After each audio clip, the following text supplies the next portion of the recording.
तर मित्रांनो, पोलीस भरती निघालेली आणि पोलीस भरतीचे फॉर्म वगैरे पण भरणे चालू झालेले. तर आपल्या महाराष्ट्रामध्ये काही जिल्ह्यामध्ये पोलीस भरतीच्या जागा वाढ झालेली आहे. तर कोणत्या जिल्ह्यामध्ये जागा वाढलेली आहे तर मी ते तुम्हाला आज सांगते. ते व्हिडिओला तुम्ही शेवटपर्यंत राहा.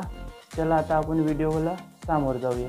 तर नमस्कार मित्रांनो, माझं नाव आहे निलेश निबळे. पुन्हा एका नवीन व्हिडिओमध्ये तुमचं स्वागत आहे. मित्रांनो, कसे आहात सर्वजण? तुम्ही मजेत ना? तर मित्रांनो, जागा जे वाढलेले आहे ते गडचिरोली जिल्ह्याच्या जागा आहे. एकूण गडचिरोली जिल्ह्याच्या जागा पहिलं होत्या 742. त्याच्यानंतर जागा वाढून झाल्यानंतर 912 झाल्या. तर मित्रांनो, एकूण 170 जागा वाढलेल्या आहे. तर मित्रांनो, माझा व्हिडिओ आवडला असेल तर माझ्या चॅनलला सबस्क्राईबर करून द्या आणि बेल आयकॉन प्रेस करून द्या, कारण का जेव्हा मी नवीन व्हिडिओ टाकेन तर सगळ्यात पहिले तुम्हाला बघायला मिळणार. मित्रांनो, तुम्ही व्हिडिओ बघता पण माझ्या चॅनलला तुम्ही सपोर्टच नाही करत.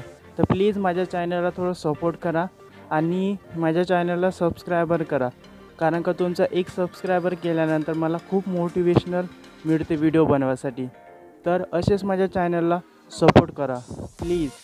भेटूया आपण मित्रांनो पुढच्या व्हिडिओला. जय हिंद, जय महाराष्ट्र मित्रांनो. Okay, bye bye.